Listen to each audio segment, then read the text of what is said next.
సడన్గా మేము ఊరు వెళ్తూ ఉన్నాము. ఇంట్లో ఉండడు.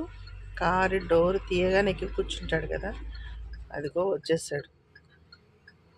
వాళ్ళ కారులో దిగి చిన్న పని ఉంది, టైర్లకి గాలి పెడతా ఉన్నారు. వాడు ఆరాటం చూడండి. బాచి ఇటు చూడనా రేయ్, డాడీ వాళ్ళు ఏం చేస్తున్నారు అక్కడ బయట?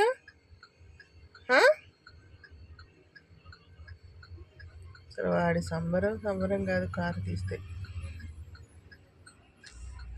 నానయ్య ఇటు చూడు, ఎటు వెళ్తున్నావు? అటంతా ఎంత తిరుగుతున్నావు? వెనక సీట్లో కూర్చోకుండా వెళ్ళిపోయావు ముందుకి. వాళ్ళ డాడీ సీట్లోకి వెళ్ళిపోయి కూర్చున్నాడు, వచ్చేసాడు.